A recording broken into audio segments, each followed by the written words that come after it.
Hello guys, welcome to my YouTube channel Education for All. In this video we will learn relation of development and learning. इस video में हम पढ़ेंगे कि learning और development का क्या रिलेशन है। प्रीवियस वीडियो में हमने ग्रोथ, डेवलपमेंट एंड मैच्योरेशन को जाना था कि क्या होता है। डेवलपमेंट और लर्निंग में रिलेशन अभी हम इस वीडियो में पढ़ेंगे। तो डेवलपमेंट क्या है? प्रोग्रेसिव चेंजेस होता है, थ्रू लाइफ लॉन्ग चलता रहता है, मतलब कंसेप्शंस टू डेथ तक चलता ही रहता है, नो एंड। एंड लर्निंग का डेवलपमेंट के साथ क्या रिलेशन है? तो पहले हम लर्निंग को जानेंगे, उसके बाद हम दोनों को रिलेट कर पाएंगे। तो लर्निंग बेसिकली क्या होता है? किसी भी स्किल, किसी भी वर्क, किसी भी नॉलेज को लेने के लिए हमको कुछ एफर्ट्स करने होते हैं, कुछ प्रैक्टिस करनी होती है, उसके बाद ही हमारी लर्निंग होती है। Learning is the development that comes from efforts and practice. यानी कि जो लर्निंग है वो एक डेवलपमेंट का ही पार्ट है, मतलब डेवलपमेंट है जो कि हमारे एफर्ट्स और प्रैक्टिस के थ्रू आती है। हम जब भी एफर्ट्स करते हैं, प्रैक्टिस करते हैं, तो हमारी स्किल डेवलप्ड होती है, हमको वर्क का एक्सपीरियंस मिलता है और हमारी नॉलेज गेन होती है। तो ये किससे होती है? एफर्ट्स एंड प्रैक्टिस से। जब ये चीज़ हमारी स्किल डेवलप्ड हो जाती है तो उससे क्या होता है? हमारा बिहेवियर चेंज हो जाता है, हमारी पर्सनैलिटी में चेंज हो जाता है, हमारी पर्सनैलिटी में निखार आता है, चार चांद लग जाते हैं। तो लर्निंग बेसिकली क्या है कि change in behaviour is called learning. We know that interaction of maturation and learning is important for development. किसी भी डेवलपमेंट के लिए हमको लर्निंग और मैच्योरेशन का इंटरेक्शन होना बहुत ज़रूरी है। जब भी हम लर्निंग करते हैं तो उसमें मैच्योरेशन होना चाहिए, और मैच्योरेशन है तो लर्निंग होगी, ये इंटरेक्शन होना चाहिए। फॉर एग्जांपल, यदि कोई बच्चा मैच्योरेशन मतलब वो चलना नहीं सीखा है, तो क्या हम उसको साइकिल की लर्निंग दे सकते हैं? क्या हम उसको साइकिल सिखा सकते हैं? बिल्कुल नहीं सिखा सकते।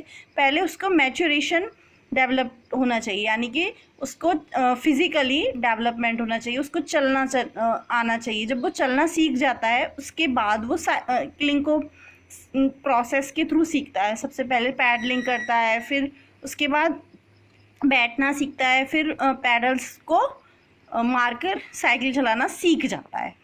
तो ये क्या है? मैच्योरेशन एंड लर्निंग में इंटरेक्शन होना चाहिए, ये डेवलपमेंट होने के लिए बहुत इंपॉर्टेंट है।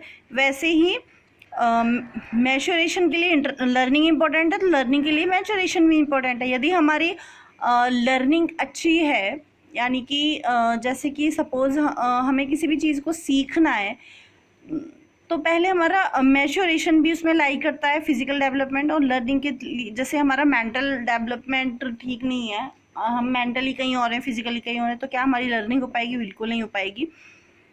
तो लर्निंग के लिए डेवलपमेंट, लर्निंग और मैच्योरेशन तीनों में ही इंटरेक्शन होना बहुत ही इंपॉर्टेंट होता है।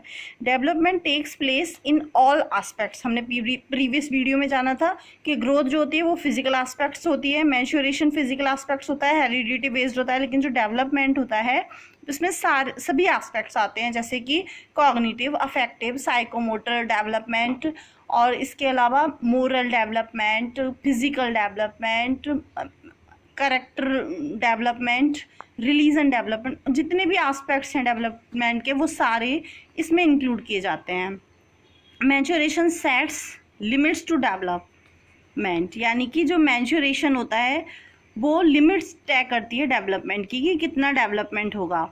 जैसे कि एग्जाम्पल अभी दिया था मैंने साइकिल का, कि जब बच्चा चलना ही नहीं सीखा, उसकी लिमिट ही नहीं है चलना नहीं, बैठना ही, मतलब चलना नहीं सीखा है, घुटमन चलता है, तो क्या वो बच्चा साइकिल सीख सकता है? नहीं। तो उसका लैंग्वेज उसका फिजिकल डेवलपमेंट फास्ट नहीं हो पाएगा, वो साइकिल नहीं सीख पाएगा, तो लर्निंग नहीं हो पाएगी, तो उससे डेवलपमेंट भी नहीं होगा। और एक और एग्जांपल ले लेते हैं, जैसे कि बच्चा लैंग्वेज का डेवलपमेंट, जब तक बच्चे मैच्योर नहीं हुआ है, तो क्या वो उसका मैच्योर नहीं हुआ है मतलब अल्फ़ाबेट्स भी नहीं सीखा है, तो हम उस, और ना ही वो अल्फ़ाबेट्स नहीं सीखा है तो वो वर्ड्स भी नहीं सीखे, तो फिर क्या हम उसको लैंग्वेज डेवलपमेंट कर सकते? नहीं कर सकते। तो मैच्योरेशन ही लिमिट होती है डेवलपमेंट की। जिस तरीके से बच्चा जैसे जैसे ग्रो करता है, जैसे जैसे मैच्योर हो जाता है, वैसे वैसे उसका डेवलपमेंट होने लगता है। Therefore maturation and learning work together to promote the development of an individual. इसका मतलब क्या है कि जो मैच्योरेशन है और लर्निंग है वो दोनों साथ साथ प्रमोट करते हैं डेवलपमेंट को किसी भी इंडिविजुअल के लिए।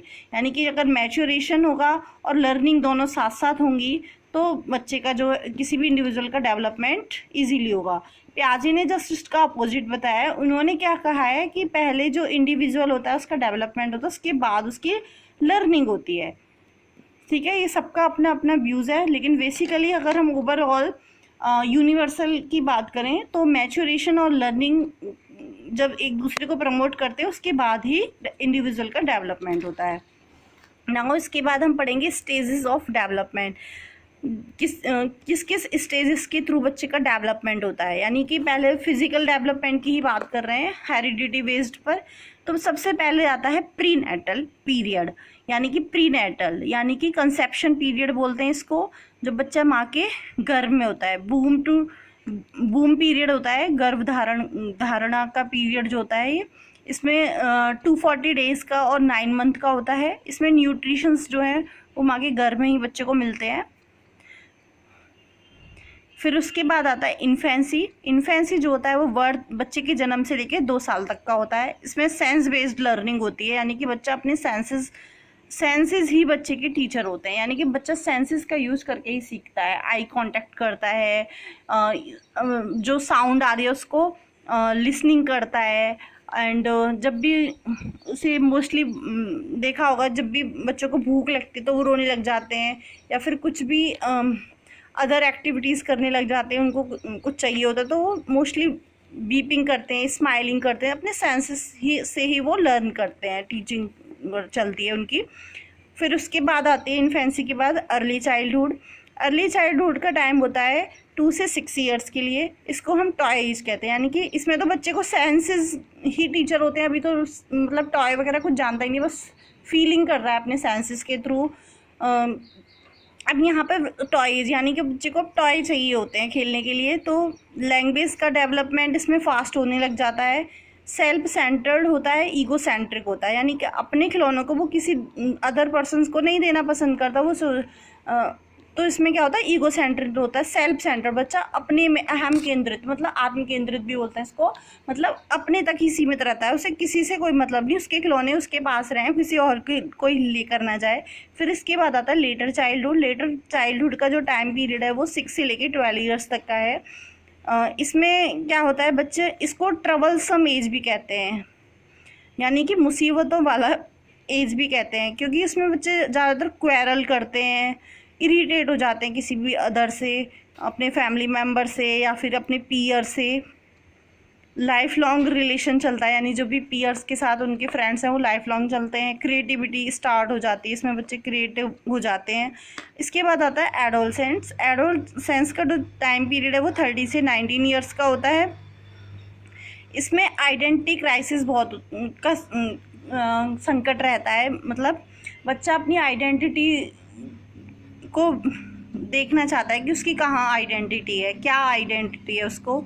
इसको टीन एज भी बोलते हैं, 13 से 19 ईयर्स के जो पीरियड होता है। इसमें जो इमोशंस होते हैं, इमोशनल डिस्टर्बेंस जो होती है वो कम होती है बच्चे की। Age of storm and stress यानी टेंशन, इसको स्टैनली हॉल ने बोला है कि ये तूफान और तनाव का पीरियड होता है।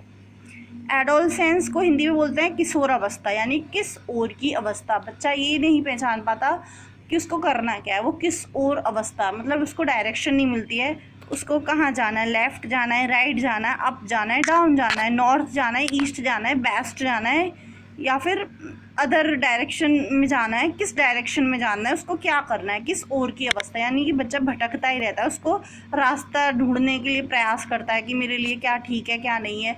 लेटर सपोज हमने भी देखा होगा, जब बच्चे एडल्ट होते हैं तो कंफ्यूज होते हैं। जैसे 10th क्लास का बच्चा है, वो ये सोच के कन्फ्यूज़न होता है कि 11th में उसको किस फील्ड में जाना है, उसको डॉक्टर भी बनना है, उसका इंजीनियर भी बनना है। तो ये कन्फ्यूज़न है कि मैं इंजीनियर अच्छा रहेगा, डॉक्टरिंग अच्छा लगेगा, या सीए अच्छा रहेगा। तो वो सब्जेक्ट के लिए मतलब इसमें आइडेंटिटी क्राइसिस होती है कि उसको समाज में किस तरह की आइडेंटिटी बनानी है, तो उसके बेसिस पर क्या सब्जेक्ट। इंटेलेक्चुअल डेवलपमेंट बढ़िया होता है इसमें, अपने अकॉर्डिंग इंटेलेक्चुअली वो सोचता है, आइडेंटिटी फाइंड करता है सोसाइटी में। Thanks for watching. If you like this video, please like, share and subscribe my YouTube channel Education for All.